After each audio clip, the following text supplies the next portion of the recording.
Olá, pessoal. Tudo bem com vocês? Bem, nesta aula eu vou procurar dar continuidade à nossa parte introdutória de gestão financeira. Aqui nós iniciamos nossa aula anterior. Vou procurar aqui focar em aspectos sobre funções de gestão financeira, principais funções da gestão financeira dentro das organizações, a relação de gestão financeira com outras áreas e tocando aspectos de contabilidade e economia, tá certo? Vou dar continuidade aqui para nós avançarmos um pouco nesta aula, tá certo? Bem, iniciando a respeito das principais funções que a gestão financeira ou o gestor financeiro desenvolve dentro de uma organização consiste em quatro principais funções. Planejamento financeiro, que é a primeira função, controle financeiro, administração de ativos e administração de passivos. Tá? Vamos detalhar cada um. Tá? Vejam que qualquer organização, como falamos na aula anterior, necessita de gestor financeiro ou de setor de gestão financeira. Porque para realizar seus objetivos, pelo menos na economia de mercado, no mundo atual, nós precisamos de recursos financeiros. Claro, precisamos também de recursos humanos e materiais, mas os recursos financeiros são fundamentais para a realização desses objetivos, tá certo? Bem, o planejamento financeiro é início de tudo. Qualquer gestão financeira, para prever toda a ação de uma organização, precisa fazer planejamento financeiro, ou seja, que é aquele que vai identificar as necessidades, principais necessidades que a organização precisa do ponto de vista financeiro e como vai obter esses recursos, como vai gastar esses recursos. E aí faz um planejamento financeiro. Pode ser projetado para o futuro como planejamento financeiro para execução no momento, ok? Então, o planejamento financeiro aqui consiste em procurar, tá, evidências ou procurar identificar as necessidades, né, que a empresa precisa, tá? Identificar as principais dificuldades ou as facilidades de recursos e o que pode ocorrer no futuro para isso. Preparar recursos tanto para capital de giro quanto para investimentos futuros, tá? E aí o planejamento financeiro vai fazer esse diagnóstico e fazer projeções de investimento para o futuro, investimentos da operação da empresa, seja investimento em maquinário, seja investimento na aquisição de matéria-prima, ou de mercadoria, ou de profissionais, né? Porque vai ter pagamento ali do salário, etc. e tal. Então, faz todo esse planejamento. Quem faz isso? Administrador financeiro, gestor financeiro.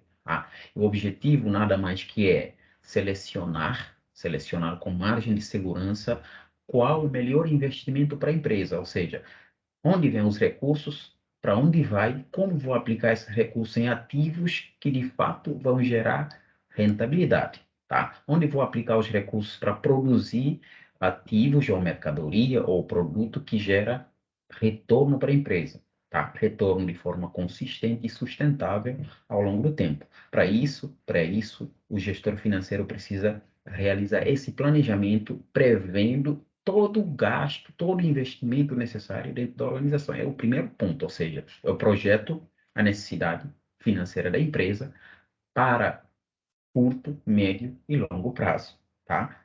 Esse desembolso de como vai ocorrer e para onde vai ser aplicado. Primeiramente, também tem que verificar a fonte de recursos, tá certo?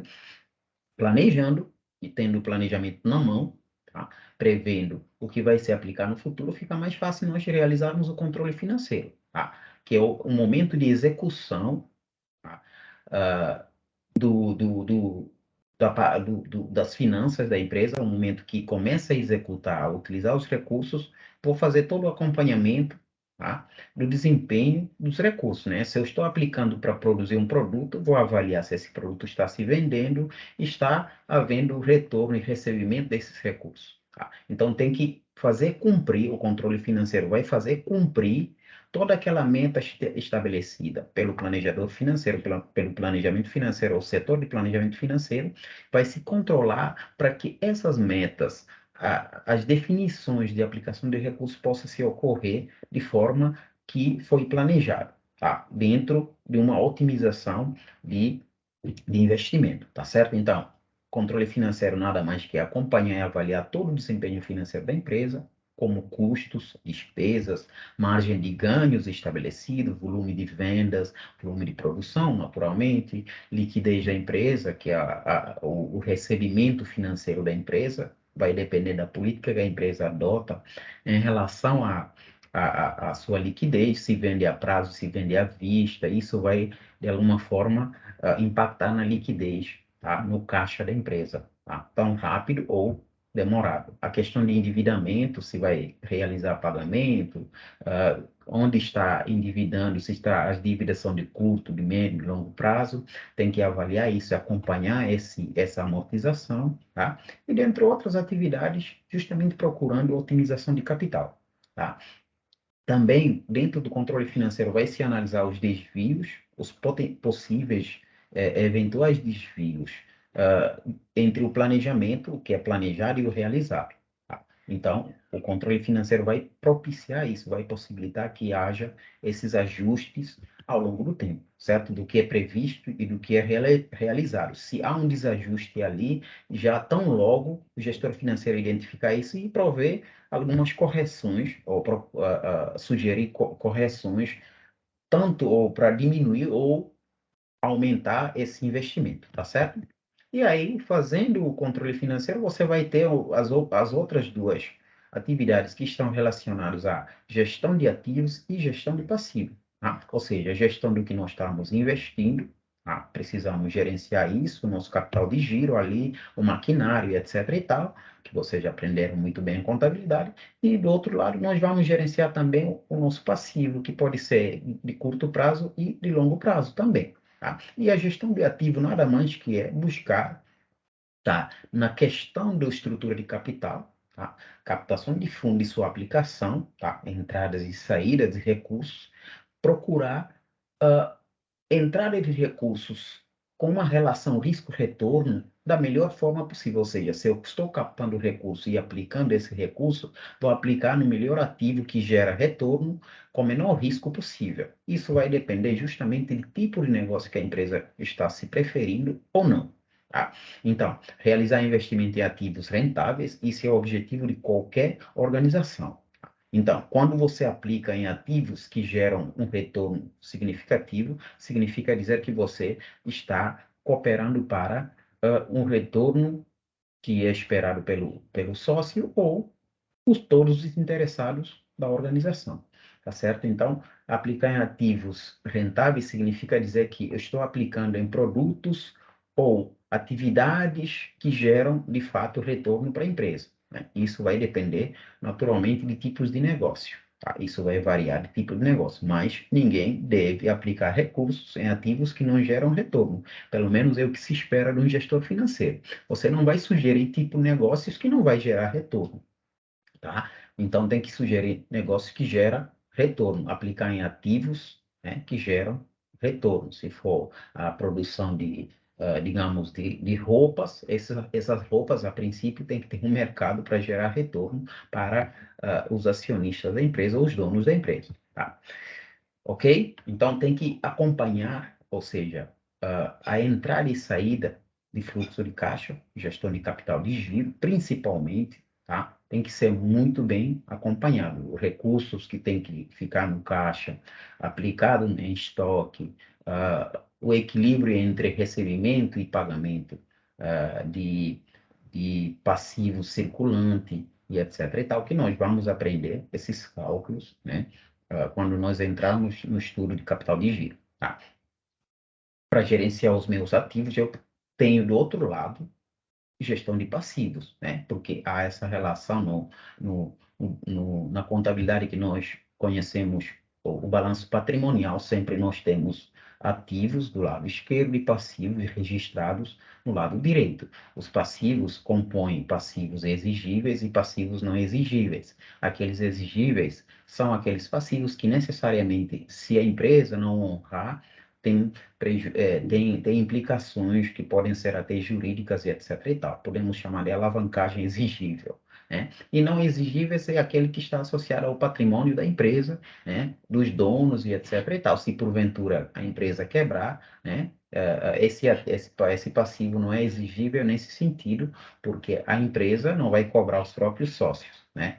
Isto aí separando a pessoa jurídica da pessoa física, né? Porque quando a pessoa física junta seu capital e investe na empresa, ela se difere, naturalmente essa pessoa espera um retorno, né? Está acreditando que a empresa tem condições de aplicar nos seus ativos e gerar um resultado que aumenta a sua riqueza, tá certo? Então, a administração de passivo, meus queridos, é relacionada à aquisição de fundos, ou seja, de onde vêm os recursos que vêm de ativo circulante, ativo circulante, ou, desculpa, passivo circulante e passivo não circulante, tá? Passivos circulantes são relacionados a financiamento de curto prazo, tá? Então, tem que cuidar de onde vêm os recursos e ter cuidado, inclusive, com o custo desses recursos. De onde está vindo? De fornecedores, de financiamento de bancário, que você está financiando a sua atividade, pode ser da aquisição de equipamentos, né, ativos fixos, ou está financiando com recursos de longo prazo, né,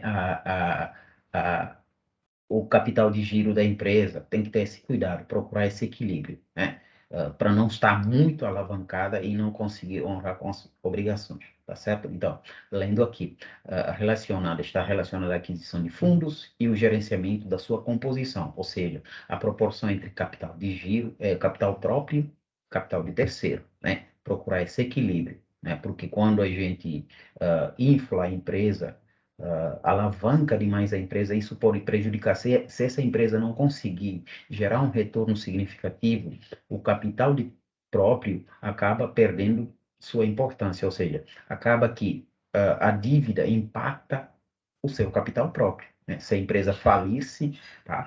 Ela vai impactar negativamente no capital próprio e também vai gerar problemas futuros de amortização e de pagamento das dívidas de capital terceiro, né? E isso acontece quando a empresa acaba se falindo por conta de aplicação de recursos e ativos que não sejam rentáveis, tá? Então, o objetivo da administração de capital do passivo da empresa é justamente procurar esse equilíbrio das fontes de recursos mais barata, tá? Tanto, principalmente de capital de terceiro, mais barata, tá? E em composição com capital próprio, e aí você aplica nos seus ativos e procurar ativos, investir em ativos que sejam rentáveis, que proporcionam retorno para esse investimento.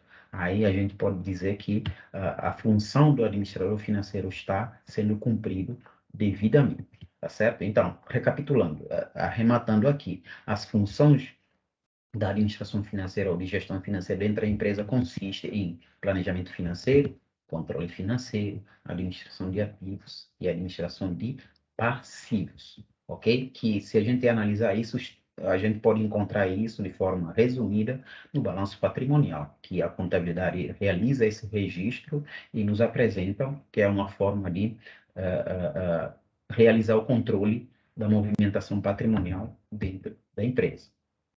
Ok? Bem, dando sequência, tá?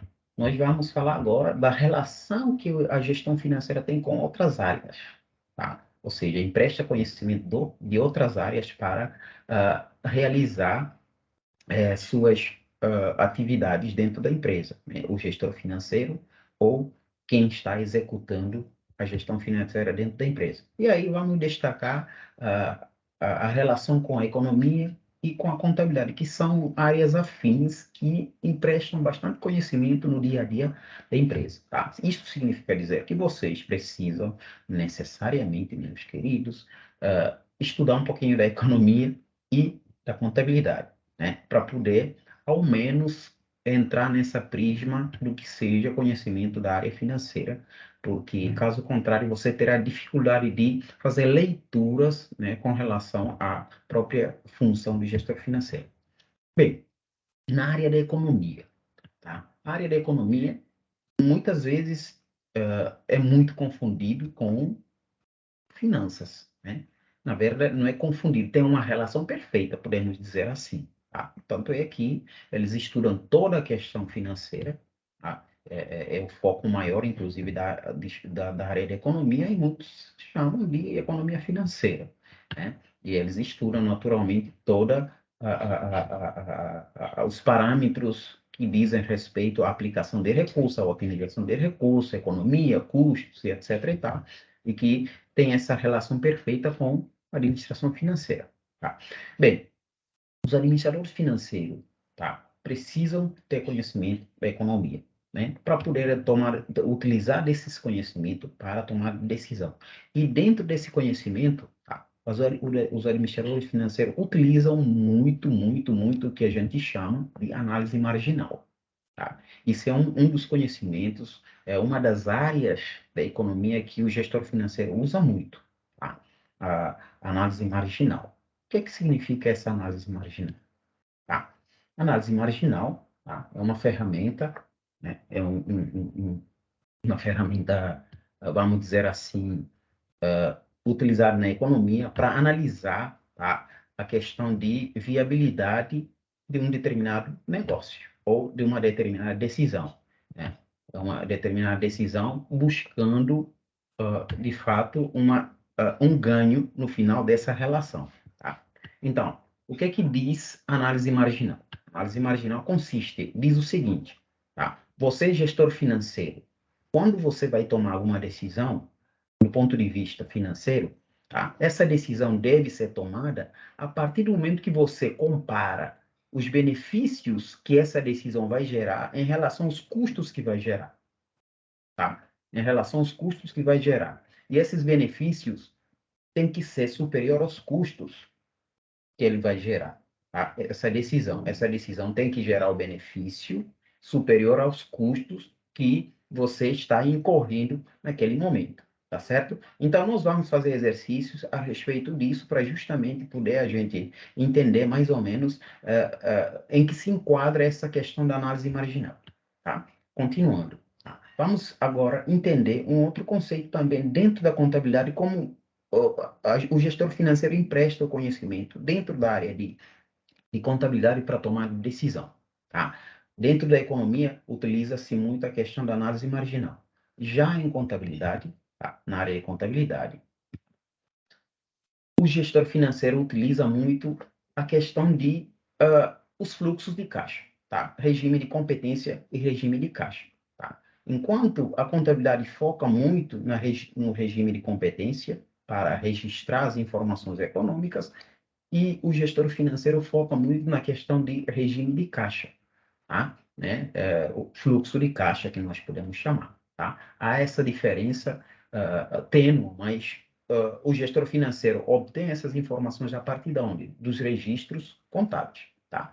Uh, essa diferença é, como falei para vocês, a gestão financeira foca no fluxo de caixa, já a contabilidade foca mais no regime de competência, tá? Ou seja, qual a diferença entre regime de competência e regime de caixa?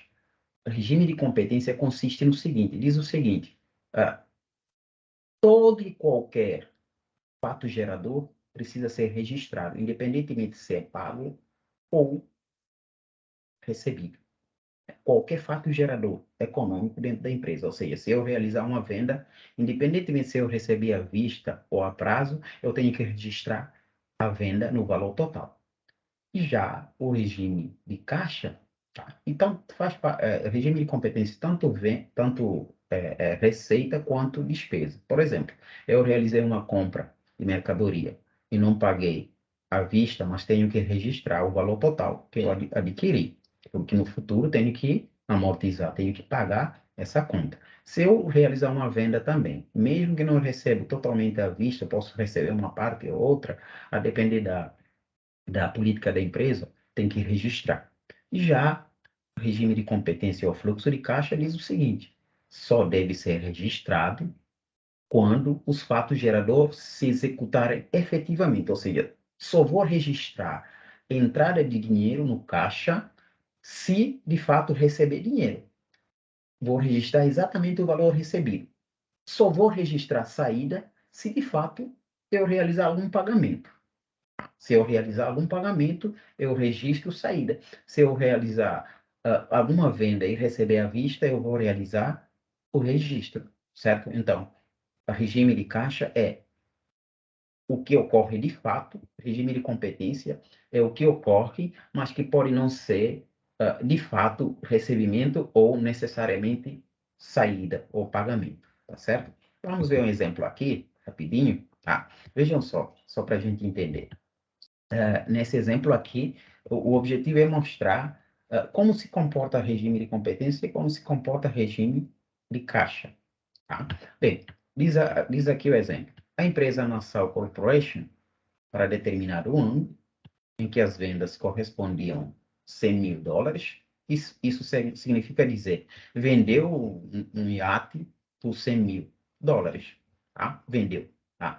E os custos para que essa venda ocorrer foi de 80 mil, ou seja, para eu vender esse 100 mil, comprei esse iate por 80 mil, tá? Essa empresa comprou, o Nassau Corporation, comprou o iate por 80 mil e vendeu por 100 mil, tá certo? 100%. Aí, vamos, a partir dessa informação, realizar os registros, o lançamento desse valor, do seu ponto de vista de regime de competência e regime de caixa. Aqui, nós teremos as informações sobre regime de caixa e aqui, regime de competência. Veja, como seria o lançamento deste valor do ponto de vista contábil. As vendas para regime de competência vai lançar 100 mil, houve o fato gerador, vendeu, tá? Vai registrar 100 mil. Houve o fato gerador, custos, 80 mil, comprou 80 mil e vendeu por 100 mil. O lucro apurado contabilmente pelo regime de competência, 20 mil. Só que vejam, isto é a lógica de regime de competência, lançar sempre que existe um fato gerador. Tá?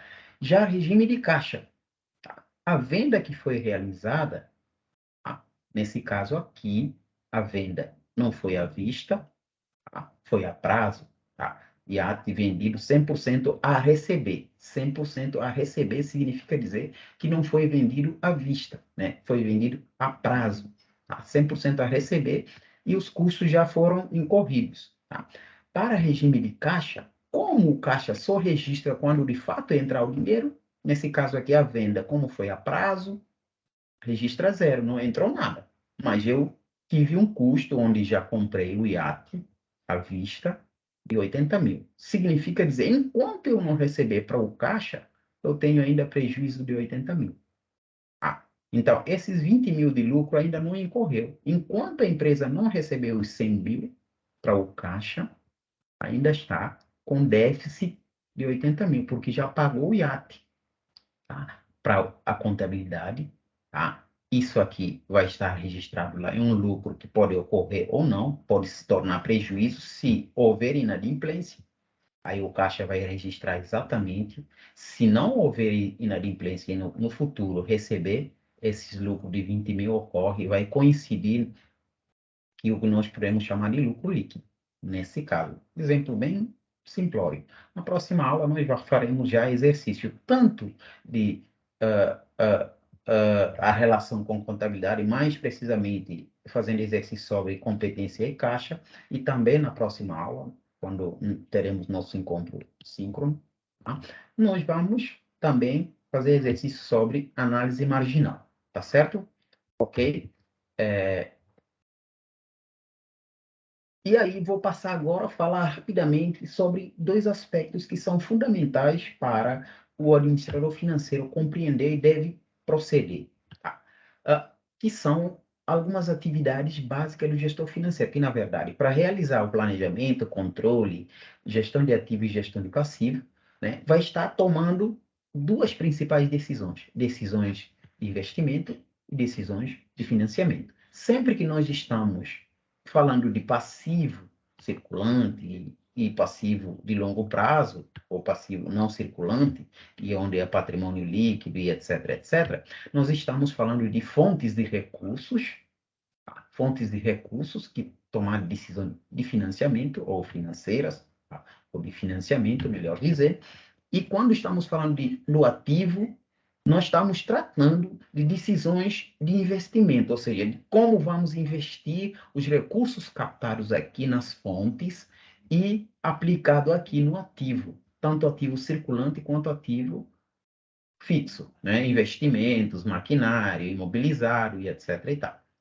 Então, este equilíbrio aqui é fundamental, são decisões que o gestor financeiro vai estar tomando todo momento, toda hora, vai estar tomando essas decisões de como investir e de como financiar seus recursos da empresa, que pertence à empresa. Isso é uma questão bastante importante, ok?